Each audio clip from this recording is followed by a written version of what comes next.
நான் தீபக்குன்னு ஒரு பையனை 5 வருஷமாக லவ் பண்ணேன். எங்கள் வீட்டில் எங்கள் லவ்க்கு அக்செப்ட் பண்ணல. ஏன்னா நான் வேறு ஜாதி, அவன் வேறு ஜாதி. ஆனால் எங்கள் வீட்டில் எப்படியோ கண்டுபிடிச்சி என்னை கூட்டிகிட்டு போய் மொட்டை அடித்து ஏதோ டேப்லெட்ஸ்லாம் கொடுத்து நான் பேரலைசிஸ் ஆகிற மாதிரி என்னை ரொம்ப மறுபடியும் கொடுமைப்படுத்தினாங்க. 5 வருட காதலால் தவியாய் தவிக்கும் காதல் ஜோடி. மகளை இழுத்து வந்து வலையலை உடைத்து சடங்கு செய்த பெற்றோர். கணவன் தான் வேணும் என்று தாய் தந்தை மீது கொடுத்த பரபரப்பு புகார். ஆனா இப்போ வரைக்கும் எங்க உயிருக்கு எந்தவித உத்தரவாதமும் இல்லை. எப்போ என்ன நடக்கும்னு தெரியல. எங்களுக்கு எந்தவித செக்யூரிட்டி இல்லை. அவங்க இன்னும் டார்ச்சர் பண்ணிட்டே தான் இருக்காங்க.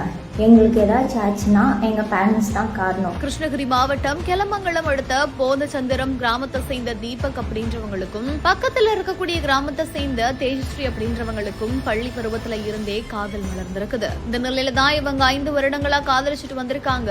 இவங்க 2 பேருமே வெவ்வேறு சமூகத்தை சேர்ந்தவங்க அப்படின்றதுனால பெற்றோர் ஒத்துக்கல அப்படின்னு தேஜஸ்ரீ அவங்களோட வீட்டை விட்டு வெளியில வந்திருக்காங்க. இருந்தாலுமே தன்னோட மகளை அழைத்து வந்து கணவன் இறந்து விட்டா எப்படியான சடங்குகளை செய்வாங்களோ அந்த மாதிரியான சடங்குகளை தன்னோட மகளை வச்சு செஞ்சிருக்காங்களாமா.